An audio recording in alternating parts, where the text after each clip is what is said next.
O mundo de Marcelo Benevides era medido em vidro, aço e silêncio. Seus dias começavam antes do sol, no topo de um arranha-céu que perfurava as nuvens de São Paulo, um império construído sobre lógica fria e decisões calculadas. Cada objeto em seu apartamento minimalista, cada peça de roupa em seu closet, tudo era escolhido por sua função e eficiência. O sucesso para ele não era um sentimento, mas um resultado matemático. Para o público e seus concorrentes, Marcelo era um enigma, um estrategista implacável que transformou uma pequena empresa de tecnologia em um conglomerado global. Sua vida era uma fortaleza de privacidade e sua rotina um ritual imutável. Ele acreditava que o controle sobre os pequenos detalhes era o que garantia o domínio sobre os grandes eventos, uma filosofia que aplicava tanto aos negócios quanto à sua existência solitária e previsível. Neste vídeo, vamos explorar a história de como uma única observação, um evento aparentemente insignificante, foi capaz de abalar os alicerces deste mundo perfeitamente controlado. Não se trata de uma fábula sobre riqueza, mas de uma profunda reflexão sobre humanidade, percepção e as verdades que se escondem à vista de todos, esperando apenas o momento certo para se revelarem de forma avassaladora e transformadora para todos. Se você acredita que até as vidas mais planejadas podem ter reviravoltas inesperadas, acompanhe esta história até o fim e considere se inscrever para mais narrativas que tocam a alma. A narrativa que se segue é baseada em eventos que, embora ficcionais, espelham as complexas realidades humanas que muitos de nós enfrentamos ou testemunhamos, provando que a empatia é uma força poderosa. A peça central desta rotina era um homem que Marcelo via todos os dias, mas sobre quem não sabia absolutamente nada. Um homem que era, para todos os efeitos, invisível, uma mera extensão do carro de luxo que os transportava. Esse homem era seu motorista, uma figura silenciosa cuja existência estava prestes a colidir com a de Marcelo de uma maneira que nenhum deles poderia prever. Davi era o oposto do mundo de Marcelo. Onde Marcelo tinha precisão, Davi tinha um silêncio carregado de mistério. Contratado há pouco mais de um ano, ele se destacava por sua eficiência e discrição absolutas. Chegava sempre 15 minutos adiantado, com o carro impecavelmente limpo e o jornal do dia no banco de trás. Nunca iniciava uma conversa, respondendo apenas com monossílabos respeitosos quando interpelado por seu patrão. Para Marcelo, essa discrição era a qualidade mais valiosa de Davi. Ele não queria um motorista que fosse um confidente, queria uma função, um serviço executado com perfeição anônima. Davi era exatamente isso, um rosto no retrovisor, uma presença constante, porém fantasmagórica. Sua vida pessoal era uma página em branco, um território que Marcelo não tinha o menor interesse em explorar, pois não afetava sua performance profissional. No entanto, o silêncio de Davi não era vazio. Era denso, pesado com histórias não contadas. Havia uma melancolia em seus olhos que nem mesmo o profissionalismo mais rígido conseguia esconder completamente. Eram vislumbres fugazes, percebidos por Marcelo em momentos de distração, mas rapidamente descartados como irrelevantes para a relação de trabalho que mantinham. Eram apenas sombras em um rosto que ele mal reconheceria fora do contexto do carro. Ele cumpria suas tarefas com uma dignidade quieta, uma postura que sugeria uma vida anterior muito diferente da atual. Seu terno, embora sempre limpo, mostrava sinais sutis de desgaste nos punhos e na gola. Detalhes que escapavam à percepção de um homem como Marcelo, acostumado a ver o todo e não as partes. Davi era um quebra-cabeça que ninguém se interessava em montar, uma figura existindo nas margens. Mas a constância da presença de Davi, dia após dia, começou a criar um padrão na mente de Marcelo.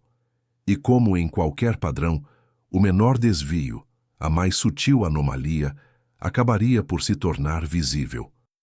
Um detalhe que, a princípio, pareceria trivial, mas que iniciaria uma lenta e inexorável reação em cadeia, forçando Marcelo a enxergar o homem que ele se recusava a ver. A rotina dos dois era um balé silencioso e perfeitamente coreografado. Às 7 da manhã, Davi aguardava na garagem do prédio de Marcelo. O trajeto até o escritório era sempre o mesmo, um percurso otimizado para evitar o trânsito, onde o único som era o da rádio de notícias, sintonizada em volume baixo. Marcelo trabalhava no tablet, enquanto Davi navegava pelas ruas com uma concentração inabalável, quase como um autômato. Durante o dia, Davi esperava, às vezes por horas, em um estacionamento subterrâneo ou em uma rua discreta perto do local da reunião de Marcelo. Ele nunca reclamava do tempo de espera, nunca parecia entediado. Apenas esperava com a mesma paciência e silêncio que definia toda a sua interação com o patrão. Era uma existência de pausas e movimentos, ditada inteiramente pela agenda de outro homem. As viagens de volta no final do dia eram ainda mais silenciosas. O cansaço de Marcelo preenchia o espaço, e Davi parecia sentir isso, tornando-se ainda mais discreto, quase se fundindo com as sombras do interior do veículo. Deixava Marcelo no prédio e partia, desaparecendo na noite para recomeçar o mesmo ciclo no dia seguinte. Era uma relação profissional em sua forma mais pura e desprovida de qualquer calor humano. Essa previsibilidade era o que Marcelo valorizava. Ele pagava por pontualidade, segurança e, acima de tudo, pela ausência de complicações. Davi não trazia problemas, não tinha dramas pessoais que interferissem em seu trabalho. Ele era confiável, eficiente e, o mais importante, invisível. A relação deles não era de chefe e funcionário, mas de cliente e provedor de um serviço de alta qualidade, sem qualquer tipo de vínculo emocional. Contudo, a repetição exaustiva de qualquer rotina torna o cérebro humano um especialista em detectar anomalias. Mesmo a mente de Marcelo, focada em lucros e estratégias, não estava imune a esse mecanismo primitivo. Um pequeno detalhe, uma quebra mínima na coreografia diária, estava prestes a capturar sua atenção, um ponto fora da curva que sua mente analítica não conseguiria simplesmente ignorar ou descartar. A anomalia surgiu em uma terça-feira chuvosa. A agenda de Marcelo havia sido alterada de última hora, forçando-o a sair mais tarde de uma reunião em um restaurante de luxo onde havia almoçado com investidores estrangeiros. Enquanto caminhava em direção ao carro, ele notou que Davi não estava no assento do motorista como de costume. Estava do lado de fora, de costas, perto de uma lixeira de serviço do restaurante. A princípio, Marcelo pensou que ele estivesse apenas esticando as pernas ou talvez fumando, embora nunca o tivesse visto com um cigarro. No entanto, a postura de Davi era estranha. Ele estava curvado, seus movimentos eram rápidos e furtivos, quase envergonhados. Uma sensação de estranheza percorreu Marcelo, uma dissonância que quebrou a monotonia da tarde. Ele parou por um instante, observando a distância, protegido pela escuridão que começava a cair. Foi então que ele viu. Davi abriu a tampa da lixeira, retirou uma pequena embalagem de papelão que os funcionários do restaurante usavam para descartar sobras de comida e, rapidamente, olhou para os lados. Seu rosto, iluminado brevemente pela luz de um poste, carregava uma expressão de urgência e necessidade. Marcelo sentiu um calafrio, uma mistura de repulsa e confusão. O que seu motorista, um homem impecavelmente profissional, estaria fazendo? Davi então se afastou da lixeira, segurando a embalagem com cuidado, como se contivesse algo precioso. Ele caminhou para a parte de trás de um pilar de concreto, fora do alcance das câmeras de segurança, e Marcelo perdeu o contato visual por alguns segundos. A cena toda não durou mais que 1 minuto, mas, para Marcelo, pareceu uma eternidade.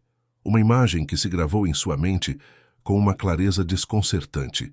Quando Davi retornou para o carro, sua compostura estava perfeitamente restaurada. Ele abriu a porta para Marcelo com o mesmo respeito de sempre.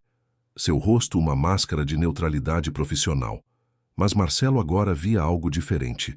Ele via a imagem do homem curvado sobre o lixo, um segredo sombrio que agora pairava no ar denso e silencioso do carro de luxo, transformando a rotina familiar em algo tenso e desconhecido.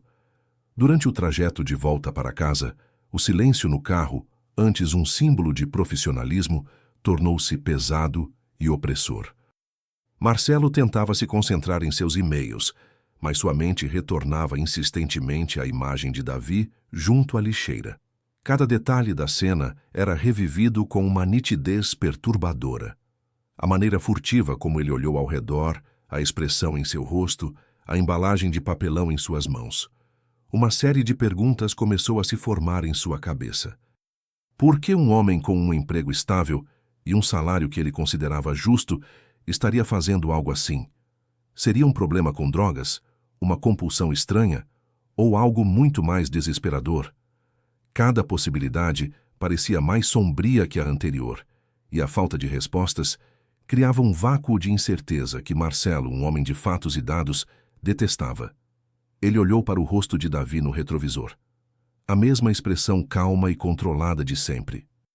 Como alguém podia esconder um segredo tão grande por trás de uma máscara tão impenetrável? Pela primeira vez, Marcelo percebeu que não conhecia absolutamente nada sobre o homem a quem confiava sua segurança todos os dias. Davi não era apenas um motorista.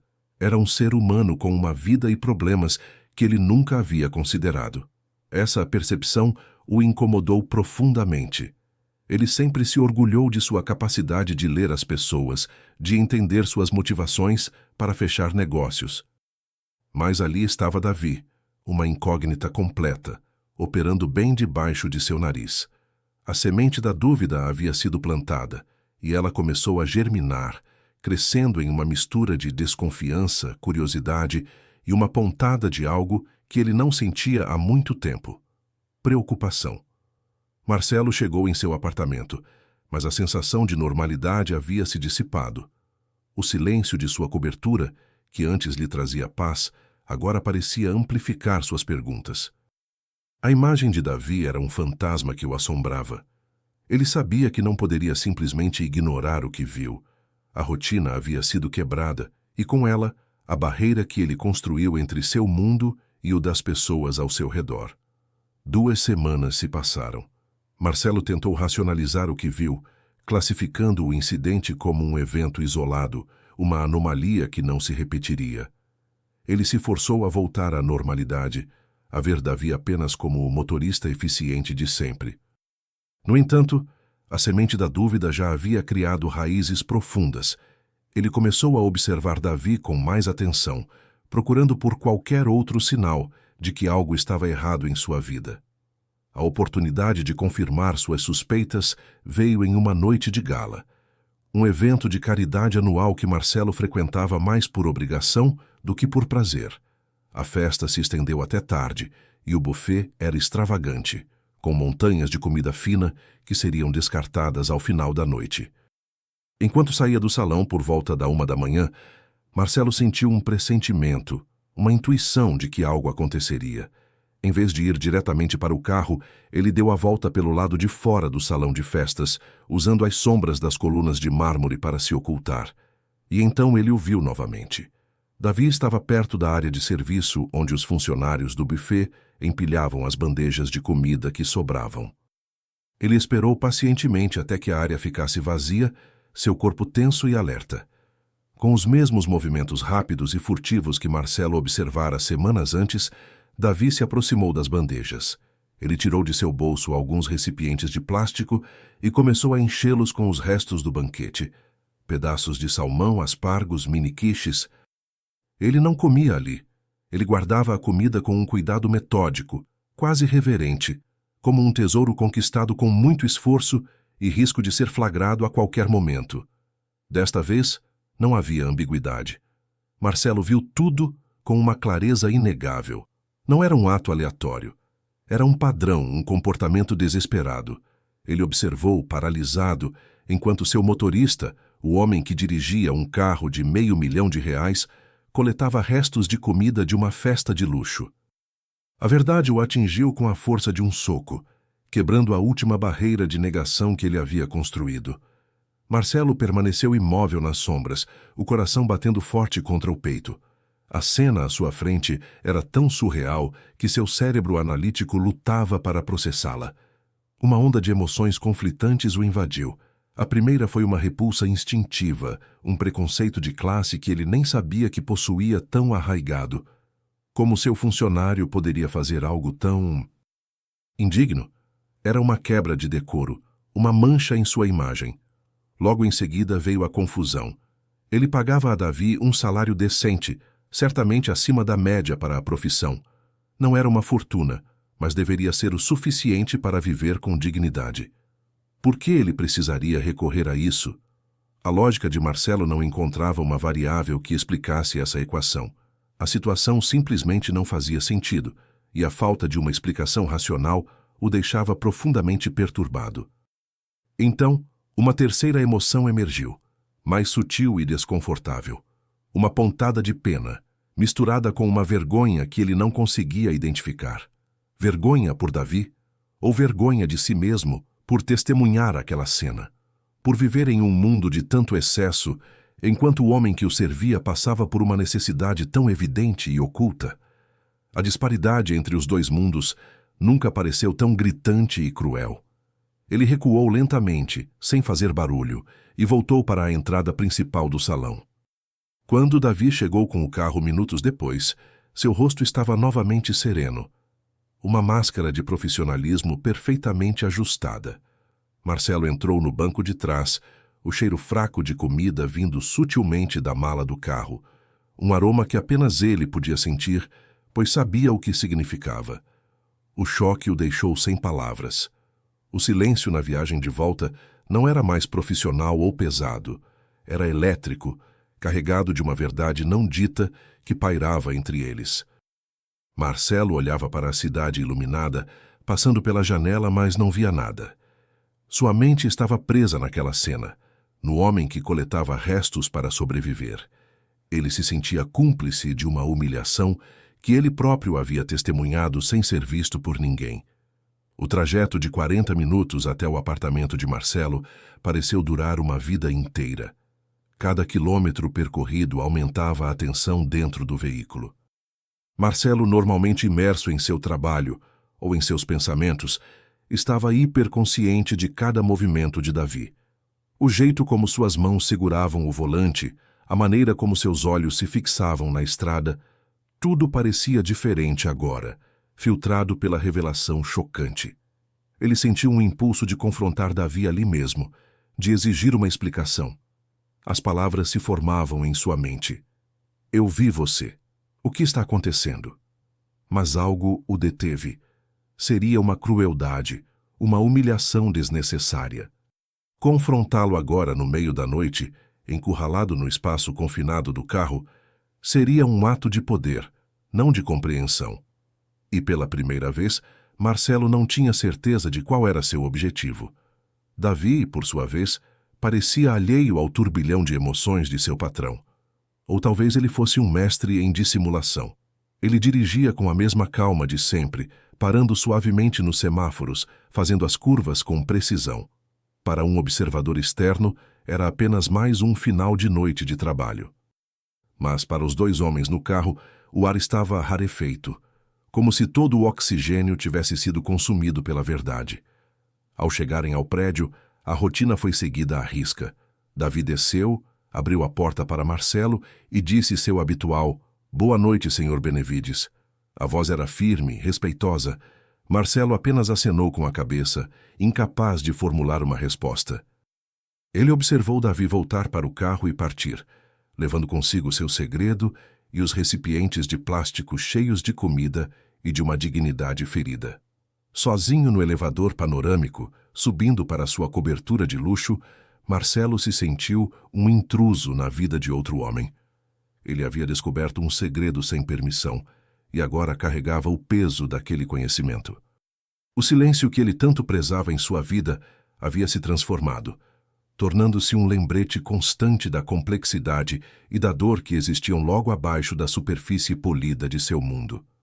A porta do apartamento se fechou, mas a quietude da noite não trouxe paz a Marcelo.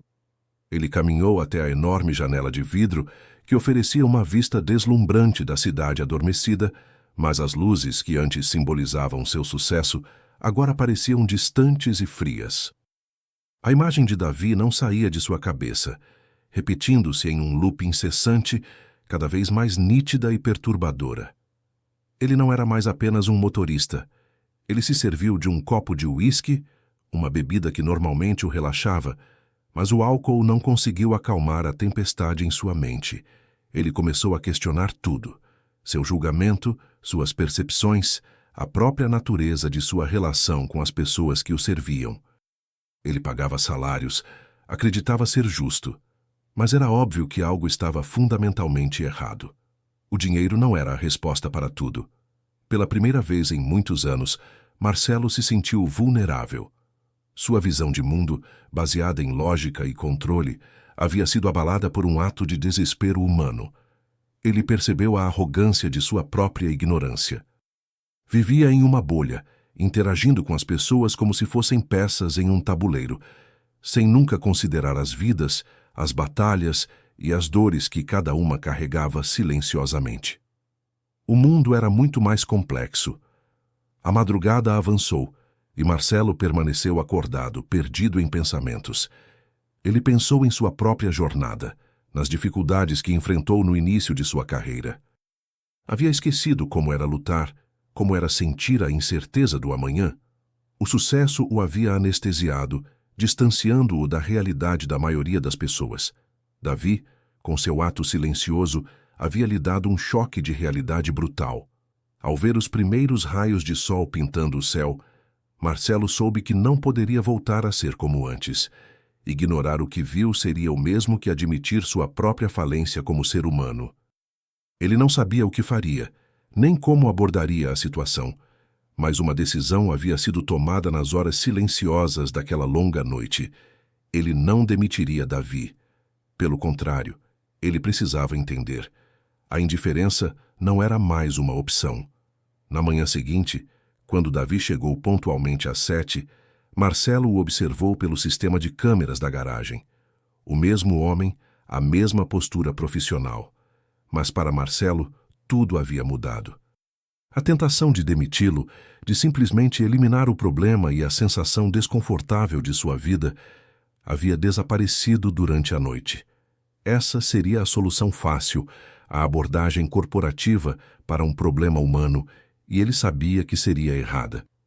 A demissão de Davi não resolveria o problema dele, apenas o transferiria para outro lugar, longe de sua vista e de sua consciência. Seria um ato de covardia, uma forma de preservar sua bolha de conforto. Marcelo decidiu que precisava fazer o oposto. Precisava se aproximar do problema, entender suas raízes, mesmo que isso o forçasse a sair de sua zona de conforto e a confrontar verdades inconvenientes sobre o mundo e sobre si mesmo. Sua primeira decisão foi, portanto, a de não fazer nada, pelo menos por enquanto. Nenhuma confrontação, nenhuma pergunta direta. Ele agiria como se nada tivesse acontecido, mantendo a rotina intacta. Qualquer mudança abrupta em seu comportamento poderia assustar Davi, fazendo-o se fechar ainda mais. A investigação precisaria ser sutil, uma coleta de dados cuidadosa, assim como ele faria antes de uma grande aquisição empresarial. Ele entrou no carro naquela manhã com uma nova perspectiva. O silêncio não era mais opressor, mas sim um campo a ser estudado. Ele estava em uma missão de reconhecimento, tentando decifrar o código por trás da fachada de Davi. Pela primeira vez, a vida de seu motorista se tornou um quebra-cabeça que sua mente analítica estava determinada a resolver, não por negócio, mas por uma necessidade recém-descoberta de compreensão. Este era um território completamente novo para Marcelo. Ele estava acostumado a lidar com balanços financeiros, projeções de mercado e contratos. Lidar com a complexidade da dignidade humana, com a pobreza escondida e o desespero silencioso, era um desafio para o qual ele não estava preparado. Mas a decisão estava tomada. Ele iria descobrir a verdade, não importava o quão desconfortável ela fosse. A investigação havia começado. Com sua nova missão em mente, Marcelo começou a observar. Ele transformou sua rotina diária em um exercício de coleta de informações. Cada detalhe, antes ignorado, agora se tornava uma pista em potencial. Ele notou pela primeira vez que os sapatos de Davi, embora sempre engraxados, tinham a sola visivelmente gasta nas bordas. Um detalhe pequeno, mas que indicavam um uso prolongado e a impossibilidade de substituí-los por novos. Ele também passou a prestar atenção às raras vezes em que Davi falava. Certa vez, ao passar por uma farmácia, Marcelo ouviu Davi suspirar baixinho, um som quase imperceptível. Outra vez, durante uma ligação pessoal que Davi atendeu pensando que Marcelo estava distraído, ele o ouviu dizer com uma voz cansada: "Eu sei, querida. Vamos dar um jeito. Sempre damos." A conversa foi curta, mas revelou um peso que ele carregava. A observação mais significativa veio durante a hora do almoço. Marcelo costumava almoçar em restaurantes ou em seu escritório. Davi, ele presumiu, comia em algum lugar próximo. Um dia, Marcelo voltou ao carro mais cedo do que o esperado e encontrou Davi no banco do motorista, comendo de uma marmita simples. Era arroz, feijão e um ovo, uma refeição humilde, mas nutritiva. A questão era, por que pegar restos se ele tinha sua própria comida? Isso o levou a uma nova teoria. Talvez a comida que Davi levava não fosse para ele. Talvez ele estivesse alimentando mais alguém. A ideia de que o desespero de Davi não era apenas por si mesmo, mas por sua família, adicionou uma nova camada de complexidade à situação.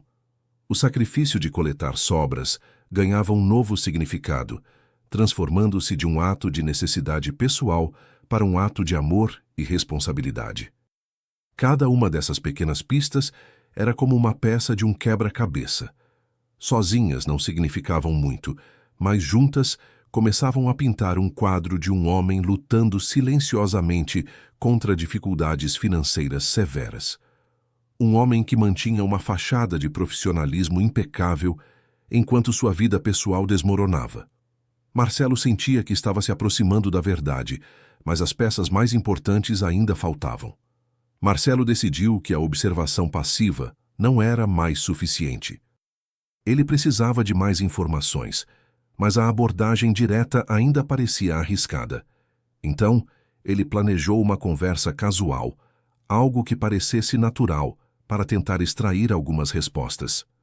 Em uma tarde de trânsito lento, ele quebrou o protocolo de silêncio que havia mantido por mais de um ano e iniciou uma conversa com seu motorista. "O trânsito está terrível hoje, Davi", começou Marcelo com um tom neutro. "Faz a gente pensar em como seria bom já estar em casa com a família." Ele deixou a palavra família pairando no ar, uma isca sutil. Davi, surpreso pela iniciativa do patrão, demorou um segundo para responder. "Sim, senhor, a família é o mais importante", ele disse, sua voz mantendo o tom respeitoso de sempre, mas sem oferecer mais detalhes. Marcelo insistiu, tentando outra abordagem. "Você tem filhos, Davi?" A pergunta era direta, mas feita em um tom de curiosidade amigável. Davi hesitou novamente. "Tenho uma filha, senhor, a pequena Júlia." Pela primeira vez, Marcelo notou um brilho diferente nos olhos de Davi ao mencionar o nome da filha. Um vislumbre de orgulho e amor que quebrou momentaneamente sua máscara de indiferença. "E sua esposa? Ela trabalha?" continuou Marcelo, sentindo que estava se aproximando de algo importante. A mudança na expressão de Davi foi imediata. O brilho desapareceu, substituído por uma sombra de preocupação. "Minha esposa, ela não está muito bem de saúde, senhor. Ela fica em casa, cuidando da Júlia." A resposta foi curta, evasiva, e o tom de voz de Davi deixou claro que aquele era um assunto doloroso. Marcelo entendeu que havia atingido um nervo. Ele não pressionou mais, recuando para o silêncio. Mas a conversa, embora breve, havia lhe dado uma peça crucial do quebra-cabeça. Uma esposa doente. Isso poderia explicar tudo. As despesas médicas, a necessidade de economizar em comida, o desespero. A imagem de Davi estava se tornando mais clara, e com ela, a dimensão de sua luta silenciosa e diária. A revelação sobre a esposa doente de Davi mudou o cálculo de Marcelo. A situação era mais delicada e complexa do que ele imaginava. Suas observações e conversas disfarçadas só podiam ir até certo ponto. Para entender a real extensão do problema, e mais importante, para saber como ajudar de forma eficaz, ele precisava de informações concretas. Foi então que ele tomou uma decisão que o deixou profundamente desconfortável. Ele decidiu contratar um investigador particular. A ideia o enojava. Invadir a privacidade de um homem que já estava sofrendo parecia uma violação terrível. Ele se sentia como um espião, um intruso. No entanto, sua mente lógica argumentava que essa era a única maneira de obter um quadro completo sem alertar Davi e potencialmente humilhá-lo ou ofendê-lo com perguntas diretas sobre sua situação financeira e pessoal.